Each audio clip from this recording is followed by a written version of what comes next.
நமது பிரச்சனை கடவுளுடைய பிரச்சனை. அன்பார்ந்தவர்களே, ஒரு நாள் ஒருவர் ஒரு துறவியிடம் சென்று, குருவே, எனக்கு ஒரு மாபெரும் பிரச்சனை ஏற்பட்டுவிட்டது.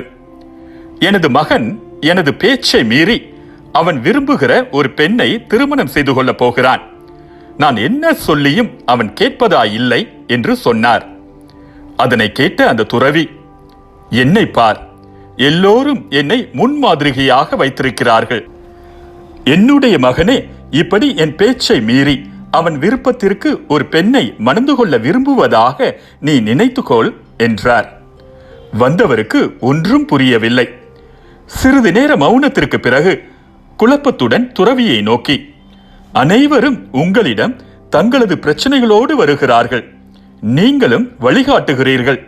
ஆனால் உங்களுக்கே பிரச்சனை வரும்போது நீங்கள் என்ன செய்கிறீர்கள்? யாரிடம் உங்களது பிரச்சனையை சொல்கிறீர்கள் என்று கேட்டான்.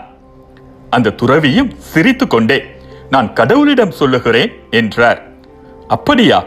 உங்களது பிரச்சனையை கடவுளிடம் கூறுகிற போது அவர் என்ன சொல்லுவார்? உன்னுடைய பிரச்சனையா? அது என்னுடைய பிரச்சனை என்று கடவுள் என்னிடம் கூறுவார் என்று அந்த துறவி கூறினார். அன்பார்ந்தவர்களே, பெரும் சுமை சுமந்து சோர்ந்திருப்பவர்களே, எல்லோரும் என்னிடம் வாருங்கள், நான் உங்களுக்கு இளைப்பாறுதல் தருவேன். மத்தேயு நற்செய்தி 11ஆம் அதிகாரம் 28வது இறை வசனம். உலக மக்கள் அனைவரையும் எவ்வித வேறுபாடுமின்றி ஏற்று பாதுகாத்து வழிநடத்துபவர் நம்முடைய ஆண்டவர். நமது பிரச்சனைகளை அவர் தமது பிரச்சனைகளாக ஏற்றுக்கொண்டு நம்மை வழிநடத்துகிறார்.